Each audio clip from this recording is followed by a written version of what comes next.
Welcome to the deep dive. Today, we're getting into something really personal, quite poignant, actually. Yeah. It's a topic maybe not often considered unless, you're directly faced with it.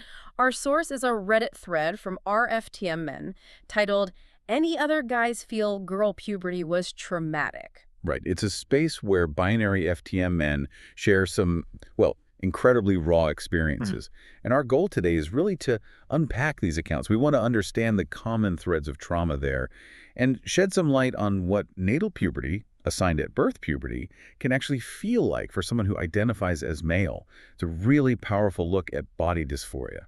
Okay, so let's dive in. One of the first things that jumps out is this idea of the body becoming like an antagonist, a betrayer almost. That's a really good way to frame it, yeah.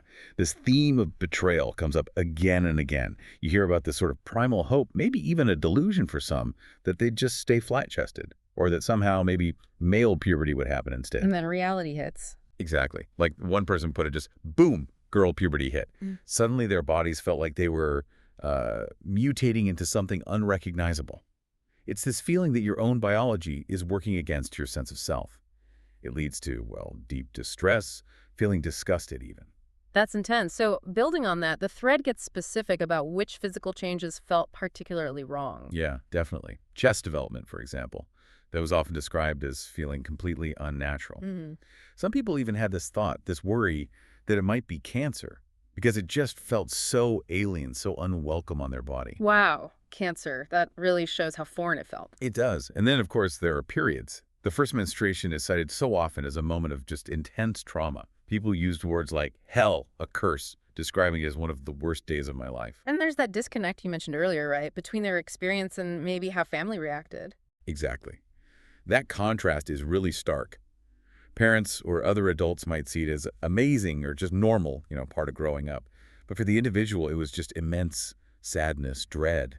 They'd often cry or just withdraw completely. And other things too, like body shape changes. Right. Things like hip growth also caused a lot of distress.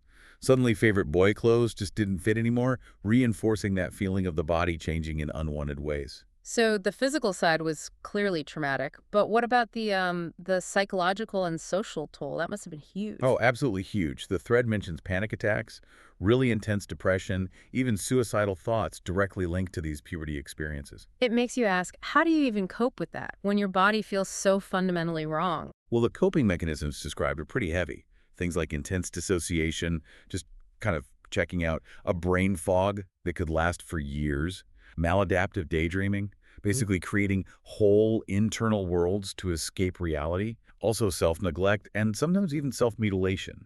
It's about survival, trying to cope when your reality feels so hostile. And the social side must have amplified that. Definitely. Imagine being told constantly to act like a girl, or losing your male friends because things were changing, or having family actively push femininity on you. It just ramps up the isolation, the dysphoria.